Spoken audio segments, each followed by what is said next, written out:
Buenas tardes a todos. Bienvenidos a las charlas de los martes de la Agrupación Astronómica de Madrid, que seguiremos en no presenciales mientras dure la actual situación. Hoy tenemos la presentación de hoy es de doble contenido. Por una parte, la historia de la astronomía de Madrid y por otra, en una parte primera, habrá una segunda, seguramente, y por otra, la influencia que ha tenido la contaminación lumínica, sobre todo, en el comportamiento de la visión del cielo desde la propia ciudad de Madrid. El ponente de hoy es Alejandro Sánchez de Miguel, Alex para los amigos, que lleva con nosotros en la Agrupación Astronómica de Madrid desde 1997, el año del Hale-Bopp, lo recordaréis. Él ha ocupado en la Agrupación de Madrid, ha ocupado varios cargos, entre ellos el vocal de actividades. Y también ha estado desde el principio de la formación, de la fundación de la Agrupación de Astrónomos Aficionados de la Facultad de Ciencias, ASAAF, y con la que hicimos conjuntamente, y él como organizador, las jornadas estatales de astronomía en 1910. Precisamente fue en la Facultad de Ciencias de la Complutense donde él estudió astrofísica, la licenciatura, máster y el doctorado. Cuando terminó dicho doctorado, consiguió un contrato postdoc del Instituto de Astrofísica de Andalucía, por razón por la cual nos va a hablar desde Granada. Y posteriormente y actualmente está con una contratación de postdoc también de la Universidad de Exeter, en el Reino Unido.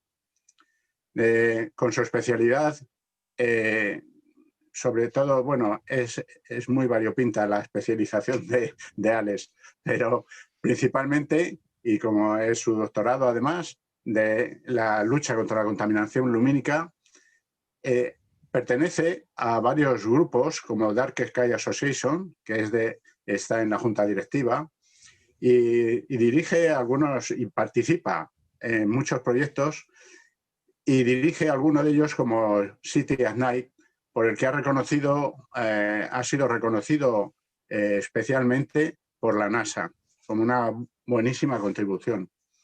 Entonces, nadie mejor que él para contarnos la historia de la astronomía de Madrid y las consecuencias de dicha contaminación en Madrid. Así es que, Alex, la audiencia es tuya. Adelante. Muchas gracias, Jaime. Bueno, que quede claro que soy viejo, pero tanto como en 1910 no. Bueno, esta es una segunda charla. Realmente la primera charla sobre la historia de la astronomía en Madrid la dimos, la dio mi compañera Elena Manjabacas hace ya bastantes años, un trabajo de investigación que hacíamos entonces y que pues, yo he continuado y que probablemente pues, os presentaré más cosas. Voy a pasar muy rápido por lo que es la historia de Madrid y me voy a centrar sobre todo en la parte de bueno, cómo perdimos nuestro símbolo, ¿no? Si pensamos en la importancia de la astronomía en Madrid, tenemos que pensar en varios hitos, como son, por ejemplo, los restos arqueoastronómicos que hay en las fronteras de Madrid, por ejemplo, los Toros de Guisando, que están a apenas 100 metros aunque están técnicamente en Ávila, están a 100 metros de la frontera. Entonces, a mí las fronteras no me gustan mucho y para mí los Toros de Guisando son casi tan madrileños como cualquier otra cosa, ¿no? Pero, por ejemplo, de los betones, de la misma civilización, está lo que es la silla de Felipe II, que se piensa que es un altar a Marte, ¿no? Luego tenemos a Maslama al-Majerid, que fue un gran astrónomo, nacido en Madrid, aunque se desarrolló en Córdoba. Luego ya con los cristianos, pues tenemos la famosa bandera de Madrid, de las 7 estrellas y la osa, no oso, osa. Tenemos la leyenda del Cerro de la Estrella, en lo que es ahora la calle de la Estrella. Más adelante pues tenemos a Felipe II y la fundación del Colegio Imperial. Después el observatorio del Real Observatorio. Más adelante la llegada de la Complutense a la capital, el Ateneo de Madrid y la primera asociación de astronomía en la capital, y probablemente la primera asociación astronómica de España. Más adelante, pues el Planetario de Madrid, mucho después, y la Agrupación Astronómica de Madrid, ¿no? Estos son los hitos que yo he seleccionado para que penséis lo importante que es la astronomía en Madrid, ¿no? Tenemos muchas cosas de astronomía en Madrid, pero, como dice la canción de Joaquín Sabina, en Madrid las estrellas se olvidan de salir. ¿Y cómo ocurrió eso, ¿no? Bueno, el primer alumbrado en Madrid empieza con Felipe II, aunque no es realmente un alumbrado público. Felipe II ordena que las casas principales empiecen a tener luz en las puertas, ¿no? Pero no es realmente nada organizado. No es hasta 1761 que Carlos III empieza a instalar lámparas en la ciudad, pero como no le hacen ni caso los vecinos y no las mantienen, él en 1765 decide poner un servicio público y dejar de molestar, entre comillas, a los ciudadanos para el mantenimiento de ese alumbrado, ¿no? En verano está apagado, realmente solo está encendido de octubre hasta abril, hasta 1774, en que empieza a utilizarse también de noche, pero hasta medianoche. La primera lámpara de gas no se instala hasta 1832 y el gas estuvo funcionando en Madrid desde 1832 hasta 1972. O sea, más de 100 años. Lo que pasa es que ya os contaré, bueno, esto nos puede parecer, duró mucho. Bueno, depende de con qué lo compares, ¿no?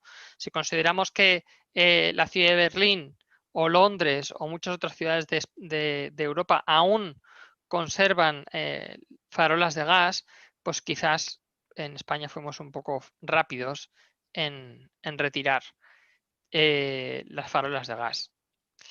La energía eléctrica pues funcionó desde 1878 hasta la actualidad, ¿no? Por ejemplo, las lámparas de incandescencia empezaron en 1929 y antes había unas lámparas que se llamaban de arco voltaico, como la que os enseño aquí, este dibujo, que simplemente un electrodo, ¿vale? Y se deja pasar, salta la luz de un electrodo a otro y esa luz azulada es la que se utilizaba para iluminar. Las lámparas de descarga empiezan en 1962, luego los fluorescentes, vapor de mercurio. El vapor de mercurio llega sobre todo con la gran operación de alumbrado, de las que os voy a hablar después. Que esa operación alumbrado es la que definitivamente da el golpe de gracia a nuestras queridas estrellas de Madrid. Esto es un poco lo que os comentaba, ¿no? Al principio, la iluminación no era permanente y de hecho no hubo iluminación permanente 24 horas, ¿vale? Hasta 1967, ¿no? Con aquella operación alumbrado.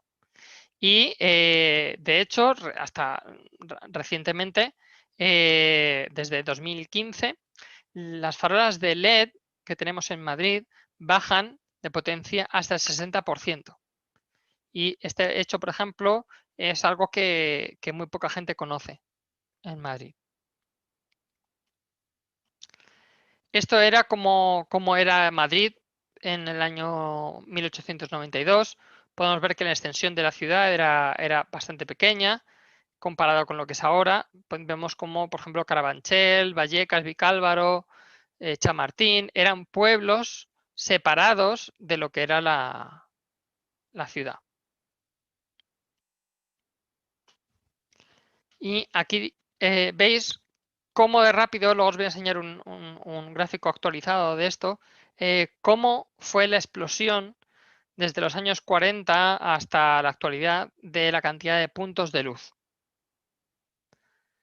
Aún así, esto se queda pues por los 80, el gráfico es del año 88 y nos quedamos ahí en 130.000 puntos de luz.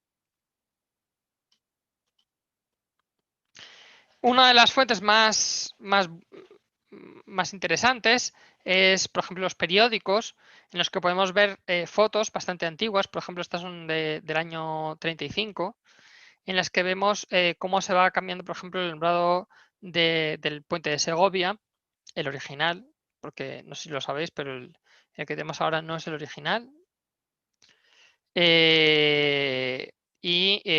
Bueno, pues como era un tema bastante relevante, ¿no?, para los ciudadanos, por ejemplo, y sigue siéndolo. En algunas de las últimas encuestas de Madrid Decide, por ejemplo, se seleccionaron 3 proyectos de 20 y tantos relacionados con el alumbrado público en la última convocatoria antes del gobierno actual. Y ahí podéis ver, por ejemplo, cómo se ponía algunas de las primeras lámparas de gas a presión. Sin embargo, de vez en cuando ha habido crisis, por ejemplo, aquí está en la posguerra, como la crisis económica de la autarquía, hace que tuvieron que apagarse y prohibirse los alumbrados de los comercios, ¿no?, durante la noche. Y aquí a la derecha, por ejemplo, se ve cómo los niños jugaban con las farolas de gas y subían las farolas de gas. Hay un artículo que yo os recomiendo a cualquiera echarle un ojo sobre la historia de todos los faroles de gas, o sea, de todos los faroles de Madrid. Es de los años 70, en los que se ve cómo fue evolucionando, ¿no? Desde primero empezamos con faroles como este de aquí arriba, que al principio empezaron con aceite, luego petróleo, quizás gas después. Por ejemplo, esta tubería de aquí era por donde iba el gas, y más adelante pues bombillas de mercurio y de sodio después. En Madrid teníamos y tenemos todavía instituciones astronómicas que funcionaban. Ahora os voy a poner un pequeño vídeo del nodo sobre cómo se hacía investigación desde el centro de Madrid en los años 50. Una investigación un poco curiosa, pero...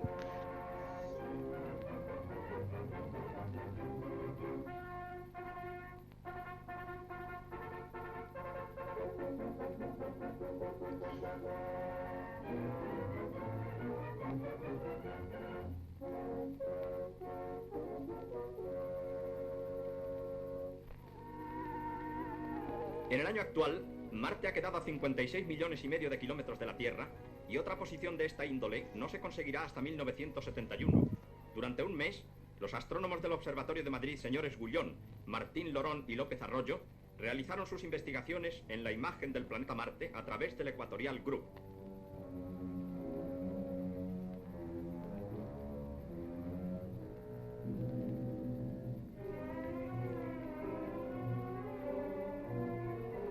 En Marte hay vida vegetal y aún posiblemente vida animal rudimentaria. En la actualidad repercute sobre su meteorología el estado de actividad solar en ritmo creciente, y son frecuentes sobre su superficie fuertes vientos que levantan gigantescas nubes de polvo.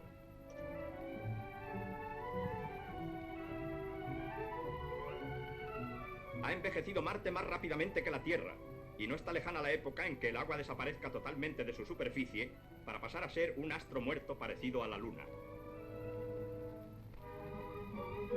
Bueno, Como podéis ver, no se puede hacer mucho desde el centro de Madrid, pero se hacían cosas, ¿no? Por ejemplo, observación planetaria. Y esto es en los años 50, donde todavía se utilizaba el observatorio, ¿no? Pero en los años 70, por ejemplo, aquí este es una página del año 72, 1972, el lobby de la iluminación hace una fuerte acción de presión, contando pues, cosas tan curiosas como esta. Leo, aunque lo podéis leer vosotros, según según unos informes de Estados Unidos, entre el 75 y el 90% de los delitos se realizan durante las horas sin luz diurna. Al efectuarse determinadas mejoras en el alumbrado público, se lograron disminuciones comprendidas entre el 10% y el 87%. Como consecuencia de la reducción de las oportunidades de la mejora del ambiente. Bueno, como podéis ver, la calidad de las informaciones o de las afirmaciones de este lobby pues era bastante, ¿cómo decirlo?, vagas y, por decirlo de otra manera, científicas, ¿no? Evidentemente este era su interés y luego se ha visto que estas afirmaciones no tienen base ninguna, ¿no? Luego lo veremos. Por ejemplo, se da la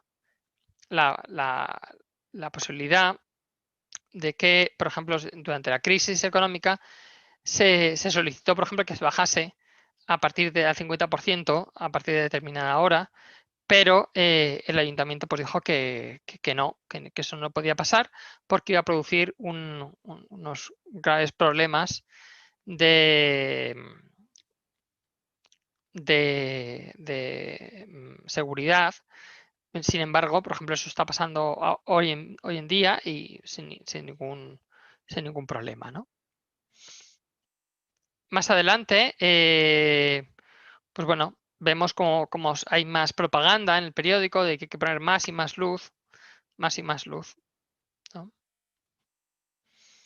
Se pone, por ejemplo, el ejemplo de Bélgica, como que todas las autopistas están iluminadas. Es gracioso porque, por ejemplo, si se ve con ojos de hoy, se ve como esto se ve totalmente al revés, ¿no?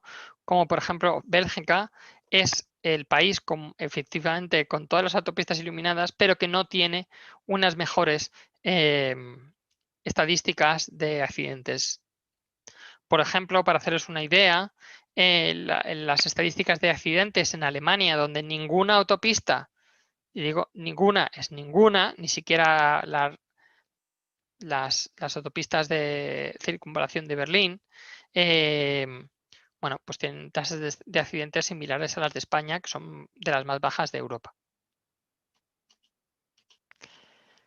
En el ayuntamiento, o sea, en lo que es Madrid, una de las cosas bastante importantes, aunque hay un incremento paulatino, sobre todo con la famosa operación alumbrado, de las que ya os ha contado antes y luego os enseñaré otra vez, es la llegada de PP y Enrique Villoría en el que empiezan a comentar pues eso, que quieren realmente mejorar el alumbrado, y mejorar supone aumentar y aumentar, ¿no? A pesar de que, por ejemplo, en otro artículo de 1983 ya se cita que Madrid es una de las ciudades mejor o más iluminadas de Europa. Este fue aquí hay otra noticia, por ejemplo, en la que indican cómo quieren hacer un túnel de luz, ¿no? Y llevar toda la Gran Vía llena de luz. O sea, existe una clara intención de iluminar cuanto más posible, ¿no? Hubo un gran debate sobre las farolas de la Puerta del Sol. Incluso el faro de Moncloa tuvo en proyecto un láser que pretendía ser visto desde 50 kilómetros, podéis imaginaros el desastre. Afortunadamente eso no llegó a suceder. Y bueno, detrás de esto, una de las cosas que se vio, que se ve en varios lugares, es la sombra de la corrupción, ¿no? Por ejemplo, este no es el caso de Madrid Capital, de Madrid Capital hablaré después, pero, por ejemplo, en el famoso caso del hermano de Alfonso Guerra, la venta de farolas fue uno de las partes más importantes del caso de corrupción. Más adelante, por ejemplo, aquí en el tema de Villoría, se ve cómo, de hecho, pues hubo un problema en el sentido de que JD Caux, que es pues una multinacional francesa de publicidad, fue condenada en Bélgica por soborno, y más adelante Villoría también estaría salpicado pues, por este caso y otros. Nunca llegó a quedar claro, pero desde luego sí, siempre quedó ahí un poco la sospecha de hasta qué punto había algún problema con esto, ¿no? Villoría en general consideraba que una multinacional pagase los billetes de avión para estas cosas, pues en esa época pues para él no era una cosa considerada de corrupción. Sin embargo, actualmente pues sabemos bien, por ejemplo, el caso de los famosos trajes de Valencia, como pues actualmente quizás no se vería de la misma manera.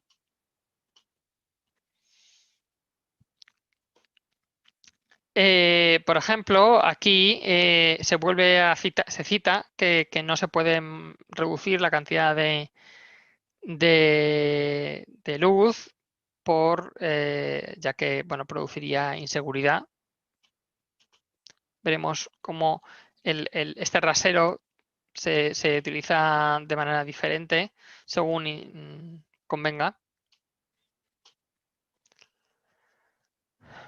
Por ejemplo, poco antes, en el año 93, hay unos sabotajes en el alumbrado público y bueno, pues hay un problema entre los sindicatos que dicen que se le están achacando unos sabotajes en el alumbrado y el ayuntamiento que dice que realmente es la contrata que es la que no está haciendo el mantenimiento adecuado, ¿no? A pesar de que hay muchas calles en este año 93 en las que se desaparece el alumbrado, Villoría reconoce que no se tiene constancia de ningún aumento de los hechos delictivos en esas zonas, ¿no? O sea, que cuando en el plano teórico se considera que hay que reducir la cantidad de iluminación, pues se aduce que esto va a producir inseguridad ciudadana. Sin embargo, cuando efectivamente se producen los apagones, los propios políticos reconocen que no hay ningún aumento de delincuencia en esos lugares. Más adelante, pues se ve, ¿no? Que dicen que sí, que incide en la seguridad ciudadana, pero ya hemos visto que no. Aunque existe una indignación popular. Evidentemente, yo entiendo la indignación popular en el sentido de tú pagas tus impuestos, tienes que dar tus servicios, ¿no? Pero no está claro que en ninguno de los estudios actuales haya ninguna relación entre seguridad ciudadana y iluminación, al menos en el momento actual.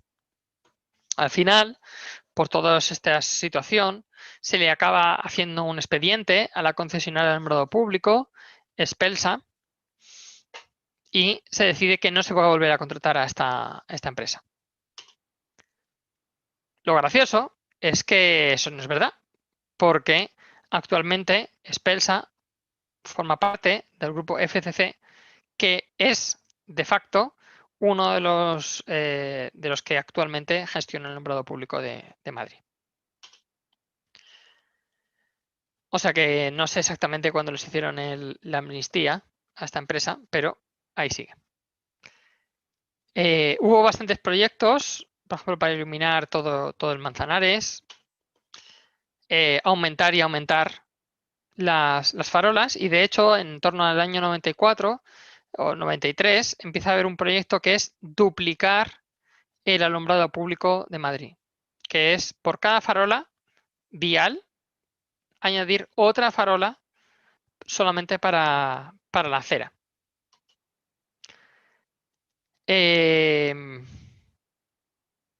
Hay problemas, aquí hay más discusiones sobre el alumbrado. Aquí hay, por ejemplo, como la Comunidad de Madrid también se encarga de financiar parte del alumbrado público.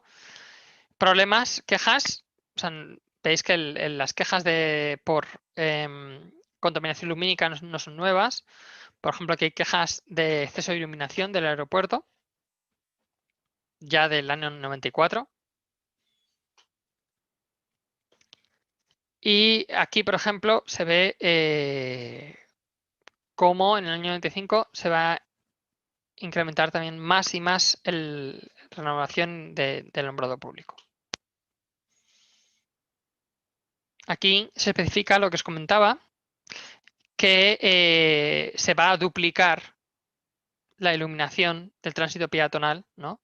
Añadiendo no solamente las farolas que iluminan el centro, lo que es la vía, sino también las aceras.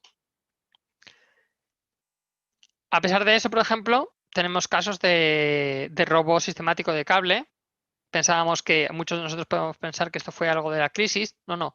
Esto ha estado sucediendo constantemente desde el año 95. Y aquí, otra vez, vamos a reforzar más y más alumbrado público, ¿no? Es una constante en los años 90. Aquí en el año 96 quieren hacer una operación alumbrado, igual que la que se hizo en los años 60. Y como podéis ver siempre, Enrique Villoría por detrás. Aquí, mayor limpieza, iluminación, no han conseguido que dejen de estar solitarios. Y por ello, o sea, aquí hay otro ejemplo de cómo la iluminación y la limpieza no tiene realmente ningún efecto en la seguridad, ni para bien ni para mal. Aún así, seguimos poniendo más y más alumbrado. Más alumbrado. Más alumbrado. Aquí está la empresa Urbalux, que luego se vio involucrada en otro caso de corrupción. Urbalux forma parte de la UTE, que recientemente pues participó en el alumbrado público de Madrid, de la ciudad de Madrid.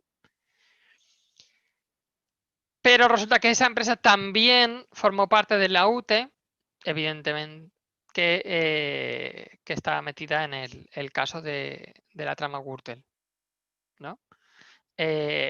La empresa que fue condenada en la trama Gürtel fue Liquas, no Urbalux, pero bueno, el caso es que el caso del alumbrado público de Madrid Capital también está un poco en cuestión, no está juzgado, ¿no? Pero hay varias denuncias de que hay sospechas de corrupción también en lo que es el último contrato de alumbrado público en Madrid Capital.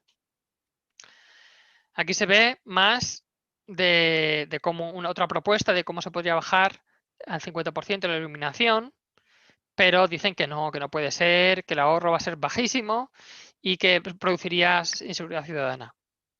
Eso era en el año 98. En el año 2020 eso se ha demostrado que es mentira. Sigue poniéndose más y más alumbrado. Aquí hay un ejemplo de ya en el año 2000, cuando la Agrupación Astronómica de Madrid lleva ya varios años metiendo presión, se empieza a poner en lo que es las indicaciones y recomendaciones del Ayuntamiento de Madrid, reducir al mínimo la contaminación lumínica. Sin embargo, aunque está eso ahí, justo al lado tenemos dos ejemplos claramente de dibujos que están produciendo una importante contaminación lumínica. Así que vemos que en el año 2000 el mensaje todavía no había llegado. La contaminación lumínica empieza a aparecer en esos años, en torno al año 2000, en los medios de comunicación. En este caso es el Ayuntamiento de Móstoles. Como podéis ver, por ejemplo, en esa época el Partido Popular estaba gobernando en el Ayuntamiento de Madrid y aquí es el Partido Popular en el que se queja de la contaminación lumínica de Móstoles.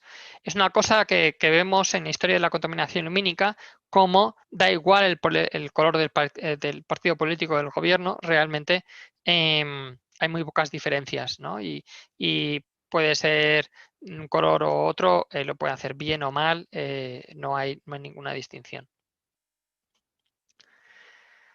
Aquí otra noticia de la Agrupación Astronómica de Madrid, como la contaminación lumínica se ve desde 300 kilómetros. Aquí, por ejemplo, nos apoyaba Greenpeace en esa época.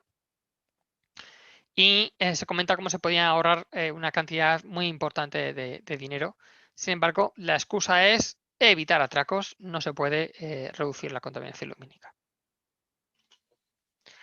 Otra página de la agrupación con nuestra dirección de Argumosa. Sin embargo, un poco después, solamente un año después, empieza a invertirse ese dinero para buscar ese ahorro. O sea que lo que proponía la agrupación no era tan descabellado. Sin embargo, ellos solo mencionan un ahorro de un 2%. ¿Vale? ¿Por qué solo un 2%? Bueno, pues solo un 2% porque no se hizo lo que la agrupación astronómica realmente proponía, ¿vale? Que era reducir o cambiar los globos hemisféricos a semiglobos y que mandarían toda la luz hacia abajo en vez de mandar esa luz hacia arriba y absorbida por el propio metacrilato. De manera que al no bajar la potencia, de facto, lo que hicimos inconscientemente, bueno, no fuimos nosotros, fue el ayuntamiento, fue aumentar la cantidad de luz en el suelo. Podéis imaginaros cómo si el 50%, bueno, entre el 50 y el 80% de la luz, entre el 50 y el 20% de la luz es absorbida por el metacrilato, ¿vale? Y ahora ponemos un vidrio transparente. Simplemente por ser transparente, hemos aumentado entre un 20 y un 50% la cantidad de luz que llega al suelo.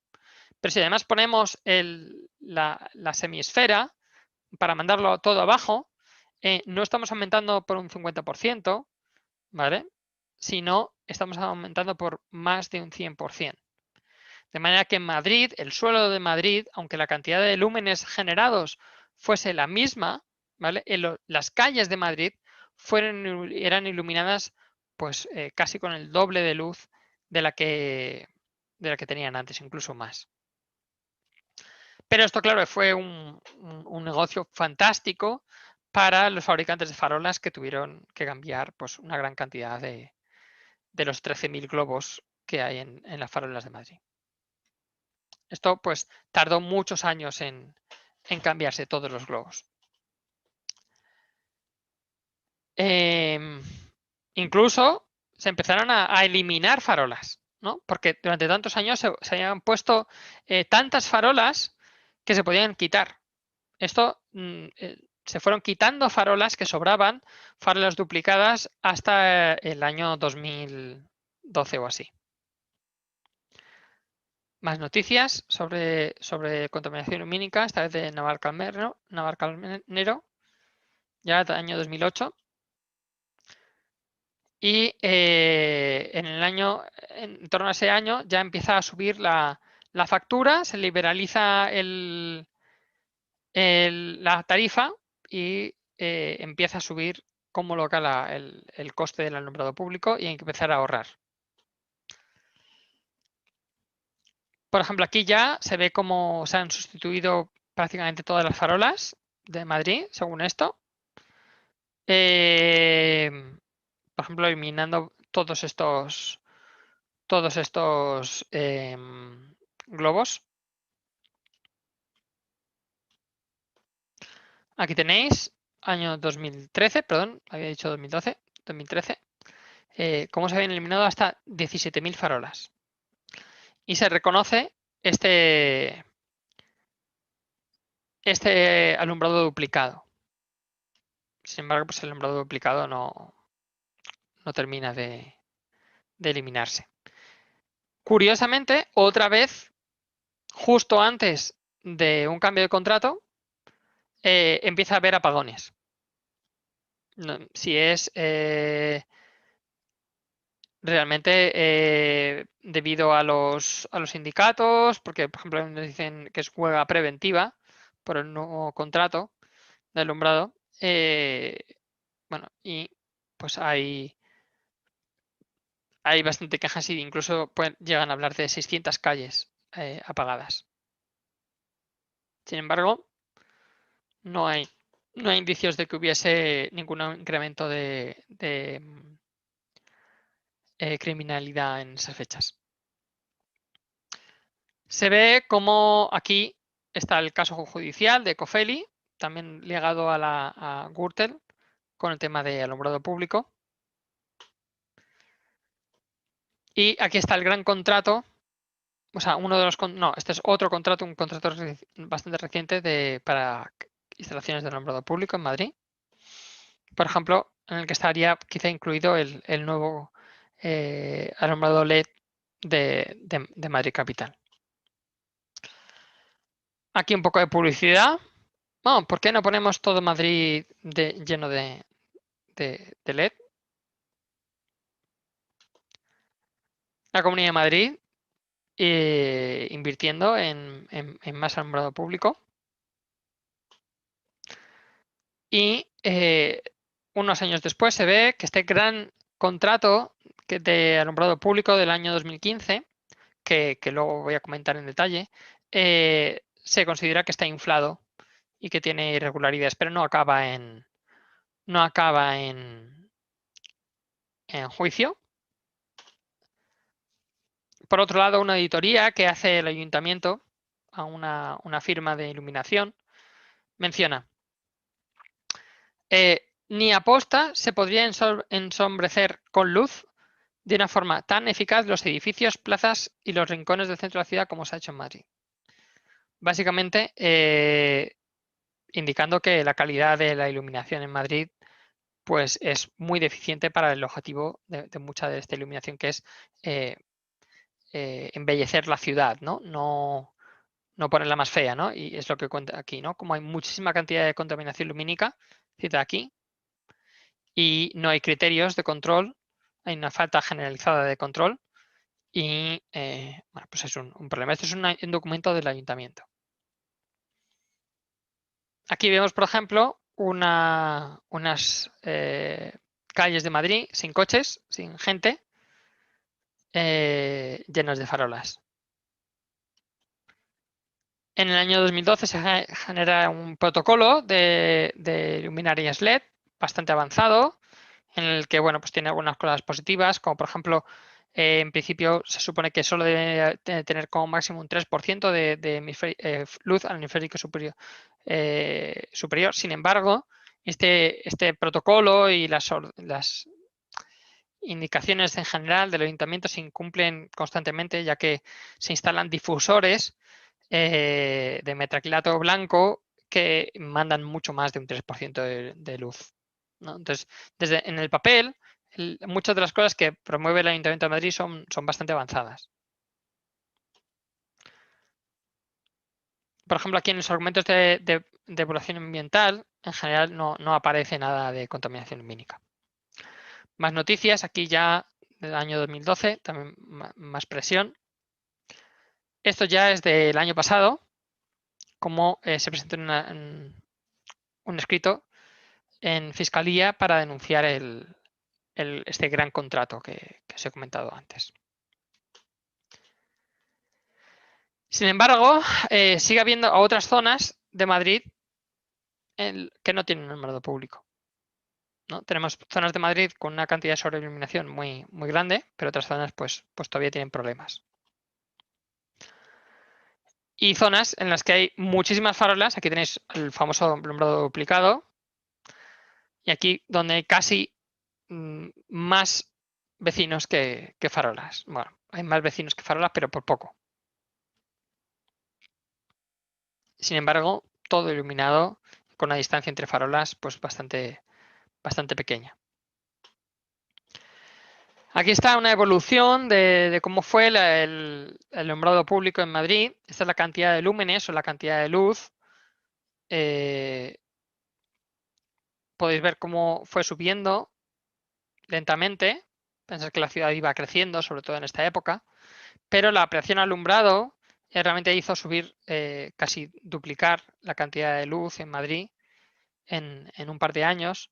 Este, para mí, es el momento clave, en el año 67, en el que realmente pues, el tema Madrid pierde gran parte de su cielo. Sigue creciendo, aunque ahora veremos cómo esto igual no es exactamente así. Pero otro de los puntos grandes es este de aquí, cuando el PP entra en el gobierno y empieza a hacer esta campaña de duplicación de farolas y renovado de alumbrado público. Sigue subiendo, ¿vale? Incluso hasta el año 2000, ¿vale? Y sigue subiendo, pero llega un momento en el que se satura, ¿vale? Y en torno a esta época ya deja de crecer y cuando llega la crisis económica empieza a bajar y aquí en 2015 se cae el cambio a LEDs y baja dramáticamente la cantidad de luz emitida. Y actualmente pues estamos más o menos en cantidad de luz emitida probablemente como principio de los 90. Aquí está en escala logarítmica. Como podéis ver, como los primeros años que se duplicaba la cantidad de luz, o sea, cuadruplicaba la cantidad de luz en muy poco tiempo, ¿no? Hay aquí hay que tener en cuenta una cosa. El tipo de farolas que se puso mayoritariamente en la presión alumbrado fueron lámparas de sodio, lámparas de mercurio.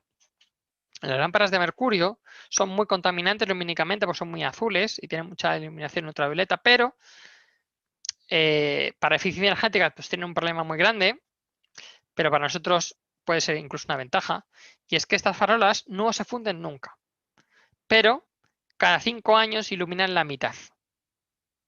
De manera que, suponiendo que estas farolas no se cambiaban nunca, ¿vale? Y que fueron degradándose con el tiempo, esta habría sido la gráfica de la evolución del brillo. De manera que en los años 80, cuando se empiezan a introducir masivamente las lámparas de sodio, que se supone que son nuestras amigas, porque son más naranjas, como estas, la depreciación es menor, aquí no se ha considerado ninguna, pero típicamente lo máximo que bajan es el 80%, pues es lo que realmente habría producido el gran incremento de la contaminación lumínica de lo que es la ciudad de Madrid. Este gráfico es desde que tengo datos, desde el año 66 hasta la actualidad, con incluso las farolas de aceite, gas, etcétera. Aquí está la parte en azul, el cambio de la presión alumbrado y el fin de las lámparas de gas y cómo se metió aquí y luego va extinguiéndose poco a poco. y el final de las lámparas de LED. Las lámparas de LED en el año 2015 no se sustituyó toda la ciudad, solamente un 15%, o sea, un 33%. Pero se sustituyó el 100% de las farolas de sodio de toda la ciudad, reduciendo casi todas al 50% de potencia. Aquí hay un zoom. Y este sería el impacto de MSI, que es la cantidad de luz azul, que es lo que se considera más como contaminación lumínica. Aquí veis cómo, aunque aquí el aumento de puntos de luz no es tan grande, en impacto es muchísimo mayor, ¿no? Entonces, realmente, el año 66 es el año en el que las estrellas probablemente desaparecen de Madrid. Luego baja, pero bueno, como os he comentado esto, pues depende un poco también de si tenemos en cuenta la depreciación, ¿no? Si tenemos en cuenta la depreciación, pues puede que hubo ahí una pérdida momentánea, la recuperaríamos un poco en los años 80 y luego en los 80 es cuando ya lo perderíamos las estrellas definitivamente. Pero bueno, esto depende un poco de cómo de renovarse cuánto se renovaron las bombillas de mercurio en Madrid. Sin embargo, este cambio que se hizo en 2015 ha sido positivo probablemente en lo que se refiere a la ciudad de Madrid, aunque los LEDs que se han instalado no son los mejores para reducir la contaminación lumínica, pero bueno, podrían haber sido peores. Pero si hubiese sustituido, por ejemplo, por lámparas de sodio de menor potencia, podríamos haber bajado hasta este nivel, ¿no? Pero bueno, las lámparas de sodio están un poco de modé. Siempre de lámparas de sodio si hemos puesto lámparas de LED ámbar, como las que se han puesto alrededor del planetario. La reducción de la contaminación lumínica podría haber sido como esta, muy parecida a la de sodio, incluso mayor. Una cosa graciosa que he encontrado, por ejemplo, es en el año 75 se inaugura, en el año 76 se inaugura el Observatorio Astronómico de Yebes y en un artículo de periódico se menciona cómo el observatorio pierde 3 magnitudes entre el año 35 y el año 75. Probablemente lo que no sabemos y sería muy interesante de investigar es si fue justamente en esos últimos años, el año 67, cuando se produce la mayor cantidad de esta pérdida. Aquí veis unas imágenes de la Estación Espacial Internacional que se han escogido porque prácticamente representan la misma intensidad.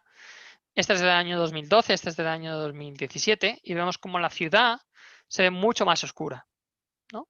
Por esto que os he comentado, que se ha bajado la potencia casi al 50%, que es de hecho lo que la Agrupación Astronómica de Madrid solicitó en el año 2000. O sea, tuvieron que pasar casi 15 años, ¿vale?, para que el ayuntamiento pagase a unas empresas para hacer lo que la Agrupación Astronómica de Madrid había solicitado 15 años antes. Sin embargo, muchos de los municipios de alrededor, ¿vale?, no lo han hecho como nosotros solicitábamos. Por ejemplo, aquí tenemos el municipio de Rivas, que transformó directamente a LED de 4000 Kelvin. Los LEDs de Madrid son de 3000 Kelvin. Y esto es bastante relevante porque aquí tenemos, por ejemplo, cómo ha sido la evolución de la contaminación lumínica vista de satélite desde varios satélites, del DMSP y el BIRS. Y puede parecer que estamos cayendo y que está reduciéndose la contaminación lumínica de Madrid. El problema es que esta caída es falsa, ¿vale? No es falsa, es lo que realmente ve el satélite, pero es falsa en el sentido de que como este satélite no ve la luz azul, la verdadera cantidad de contaminación lumínica depende del tipo de LEDs que se están instalando y dependiendo de, por ejemplo, si estamos instalando mayoritariamente 3000 Kelvin, la curva de evolución sería esta de azul cian, o si están poniendo 4000 Kelvin sería esta otra que vemos aquí. Entonces, que estaríamos, aunque nos parezca en el satélite que está bajando, en realidad estaríamos casi duplicando la cantidad de contaminación lumínica de Madrid, ¿no? Evidentemente, para Madrid estamos en algún lugar de todo este rango, ¿vale? Tenemos que seguir haciendo medidas para saber exactamente en dónde estamos, ¿vale? Pero lo que hizo la Madrid Capital al sustituir sodio 250 vatios por sodio de 150 vatios fue positivo. Eso nos deja en esta zona de aquí, salvo por los 33% que fueron de este tipo de luz, pero los cambios de iluminación en la periferia nos indican lo contrario, ¿no? Si vemos, por ejemplo, cómo ha ido evolucionando la criminalidad, vemos, por ejemplo, cómo en el año 2015, 16, 17, no ha habido un aumento de criminalidad. O sea, el que en Madrid bajara casi a un 50% la cantidad de luz en 2015 no tuvo un efecto significativo. Incluso si lo hubo, fue bajando la cantidad de criminalidad. En España, en general, a pesar de que estos años ha habido una bajada generalizada de niveles de iluminación, la criminalidad ha bajado. ¿Vale? Y bueno, esto es un poco las cosas que quería contaros. Y bueno, ahora pienso que es mejor que me preguntéis cosas y os voy contando más cosillas, ¿no? Con esto os doy un poco un panorama de cómo en los años 60 y en los años 90 hemos perdido casi todo el cielo y cómo hemos recuperado un poquito en los últimos años, aunque los municipios de los alrededores han compensado la mejora de lo que es Madrid capital. Alex, pregunta Pepe Prieto, ¿qué temperatura de color has comentado que se están poniendo en los LED de Madrid? Vale, en Madrid capital se están instalando dos tipos de LEDs. Mayoritariamente, inmensamente, ¿vale? 3000 Kelvin. Hay algunas excepciones, hay puntos en los que hay incluso 5000 Kelvin, hay algunos sitios, pero mayoritariamente es 3000 Kelvin, con alguna excepción como es el Parque del Planetario, donde se ha puesto PC ámbar, que es en torno a 2000 Kelvin. Es una pena que el Parque del Planetario sea una excepción y, por desgracia, no podemos presumir más del Parque del Planetario, del Parque de Tierno Galván, porque los difusores que han puesto pues son difusores que no son translúcidos, son difusores de metacrilato blanco que tienen un flujo hemisférico superior pues bastante alto, ¿no? Pero si no, sería lo que querríamos para toda la ciudad, ¿no? Lo que está el tipo de LEDs que hay en el Parque de Tierno Galván. En principio, se empezaron a instalar las farolas sin difusores, ¿vale? Pero ¿qué pasa? Que los LEDs tienen un brillo superficial altísimo y producían deslumbramiento de muchos de los ciudadanos, ¿no? Por eso empezaron a poner estos difusores. Lo que pasa es que, claro, hay difusores transparentes, translúcidos, que dejan pasar casi toda la luz y no mandan luz hacia arriba, solo difuminan un poquito lo que es la fuente. Y luego están los blancos, ¿vale? Que esos pues mandan la luz hacia todos lados y es un verdadero problema y de hecho incumplen las ordenanzas municipales. De momento no hay más preguntas.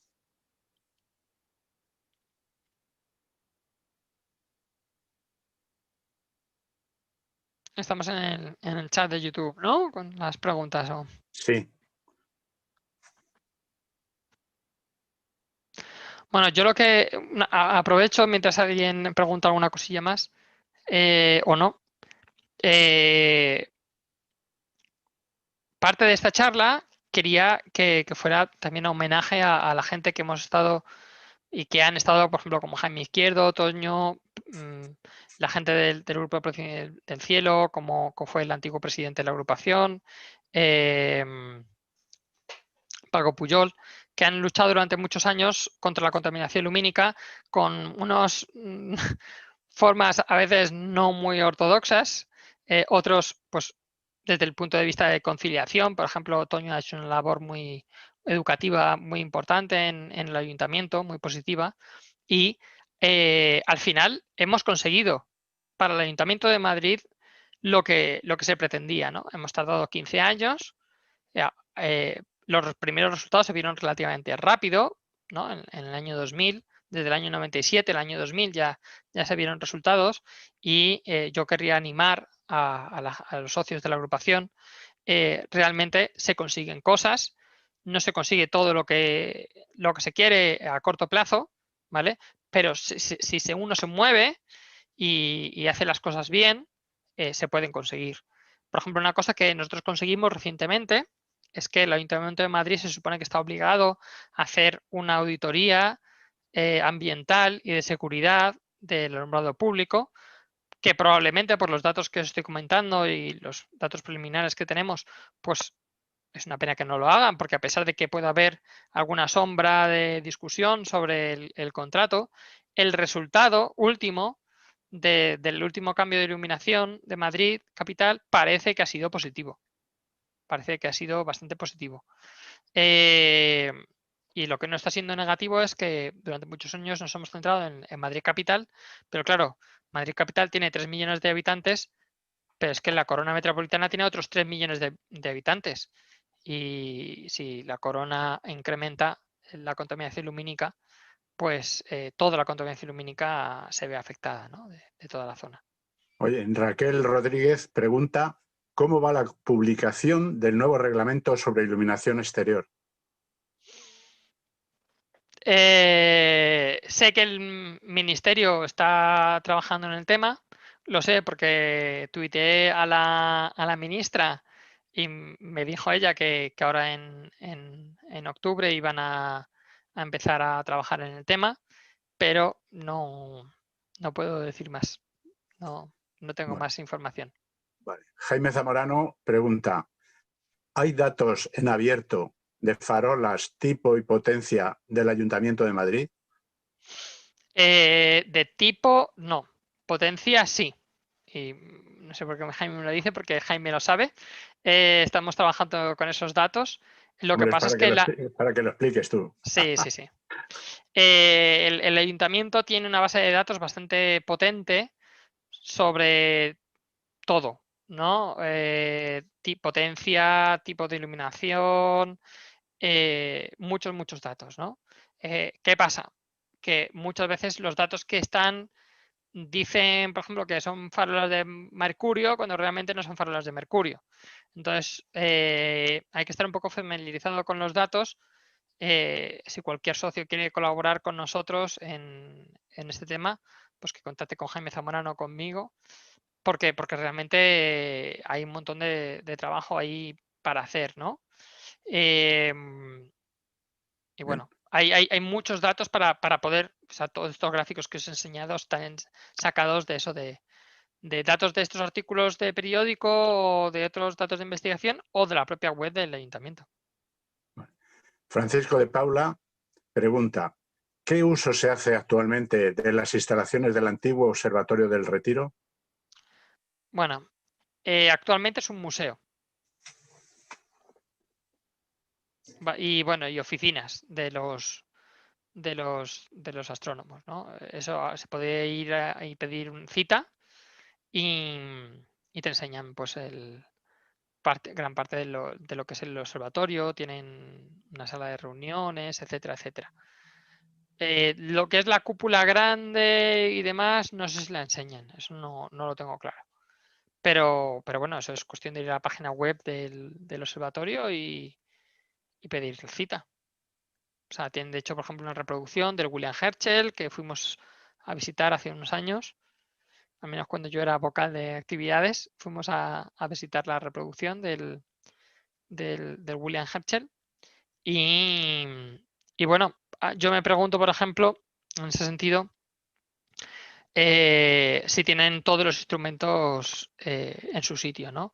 En el sentido de que sería muy interesante el poder repetir observaciones históricas, pero como yo creo que no tienen personal dedicado a la conservación del material, yo creo que lo hacen en cooperación con el Museo de Ciencia y Tecnología Nacional, pues probablemente sea muy difícil que den acceso a nada, ¿no? Pero, bueno, pues siempre es cuestión de intentarlo, ¿no? Sería muy interesante indagar en lo que hay en el observatorio. Hay un comentario también de Pepe Prieto de que conseguimos en su día que quitaran los globos, los famosos globos, sin opacar. Sí, sí, sí, exactamente, es lo que comentaba, ¿no? Y está ahí en algunos de los artículos de periódico, cuándo se quitan. Otra cosa es que nosotros fuimos igual muy naif, ¿no? Y pensábamos que era una cosa buena que los quitaran y que pusieran. Lo que pasa es que cuando haces el cálculo de cuánta luz va hacia arriba, como nosotros suponíamos que cuando cambiasen el globo iban a bajar la potencia, ¿vale? Pensábamos que lo que lo que iba a ocurrir es que la cantidad de luz en la calle iba a ser la misma, ¿vale? Y iba a haber un ahorro de consumo. Como se menciona en las noticias, no hubo ningún ahorro de consumo porque el ayuntamiento sí cambió los globos, pero no baja la potencia. De manera que efectivamente lo que hicimos fue ayudar al ayuntamiento a duplicar la cantidad de luz en las calles de Madrid y que los ciudadanos de Madrid se acostumbrasen a un nivel de iluminación el doble del que estaban acostumbrados hasta ese momento. De manera que ahí, bueno, pues nos la jugaron. Bueno, pues de momento no veo más preguntas en el chat de YouTube.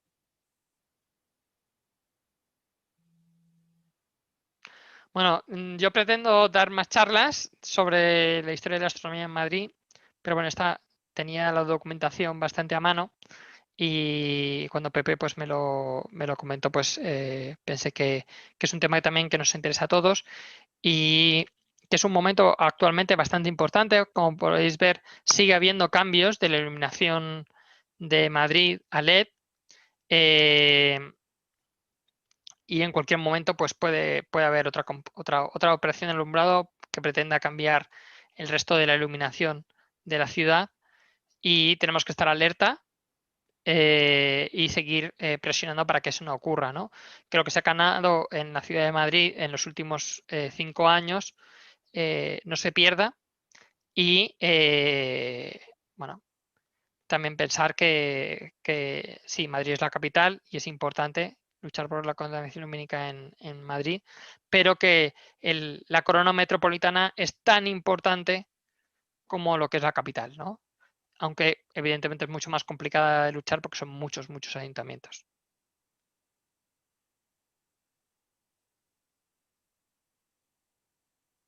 ¿Alguna pregunta más? A ver, hay un comentario sobre que la actuación del Ayuntamiento de Rivas ha sido conforme a normativa, porque si la respuesta es afirmativa, quizá la normativa no es la óptima. Es un comentario de Granico 333, que no pone su nombre. Sí. A ver, es muy interesante esta pregunta. La normativa actual se sabe que está hecha por los fabricantes de iluminación. Os podéis imaginar que aunque esté hecho de acuerdo a la normativa, no se puede poner al lobo a cargo de las gallinas, ¿no? Entonces, se sabe, por ejemplo, que, y esto no es que lo diga yo, lo dice el Joint Research Center de la Comisión Europea, los niveles de iluminación que recomienda la Comisión Internacional de Iluminación son muy superiores a la mayoría de los niveles de iluminación de las calles europeas. Y esa normativa es la que después los fabricantes de iluminación de España utilizaron y no utilizaron otras de las normativas de esta organización para el estándar europeo, ¿vale? Entonces, aunque lo de Rivas se hiciese a normativa, ¿vale? No significa que esté bien hecho. De hecho, pues ha habido quejas sobre el alumbrado público de Rivas. Entre otras cosas, una de las quejas que yo mismo puse, tanto al Ayuntamiento de Rivas como al Ayuntamiento de Madrid, fue que en la normativa dice que no solamente tienes que cumplir una serie de requisitos luminotécnicos, sino si esa iluminación impacta directa o indirectamente a una reserva de la red Natura 2000, necesita un informe, aunque sea abreviado, del impacto ambiental. y ni el Ayuntamiento de Madrid ni el Ayuntamiento de Rivas hicieron ese estudio. Sí me consta que después de las quejas, el Ayuntamiento de Rivas, y esto es una cosa buena del alumbrado LED, tú puedes graduar la intensidad, ¿no? Entonces, el Ayuntamiento de LED, después de alguna de las quejas de sus vecinos, pues a partir de cierta hora de la noche empezaron a bajar la cantidad de iluminación a partir de cierta hora de la noche, ¿no? Que en los primeros meses pues no hacían, en los primeros años. En ese sentido, bueno, siempre que cualquier municipio instale LEDs, aunque sean de 4000 o de la temperatura de color que sea, siempre se les puede pedir, por favor, bajen el nivel de iluminación como mínimo a lo que había antes. Pero claro, para eso tenemos que tener medidas de lo que había antes. Por ejemplo, en mi calle, aquí en Granada, mi calle ha pasado de 12 lux a 28. Y puede estar en normativa. Bien, puede estar en normativa. Pero es que la realidad es que han duplicado la cantidad de contaminación lumínica. Y más que duplicado, cuadriplicado, porque antes eran lámparas de sodio que iluminan contaminan bastante menos que los LED que han puesto ahora, ¿no? Entonces, hay que tener cuidado con esto de la normativa, ¿no? Que sea legal no significa que esté bien y mucho menos que sea ético. Bueno, pues si no hay más preguntas, lo que sí hay es agradecimientos, como el de Juan Antonio Bernedo, que agradece a ti mismo, a Alex, y a Jaime Zamorano, y a todos los que intentan que la iluminación urbana sea razonable. Muchas gracias a todos y os recordamos que la próxima charla la dará nuestro compañero Fernando Híjar y lleva por título Cálculo de parámetros estelares. Bueno, Será gracias el próximo martes. a Toño, a Pepe, a ti, Jaime, y a todos los que habéis ayudado, porque de hecho Toño, Pepe y Jaime también eran parte del grupo de protección de cielo, o sea, del grupo de cielo oscuro de la agrupación en el que yo me inicié hace ya más de 23 años. Y bueno, muchas gracias a todos.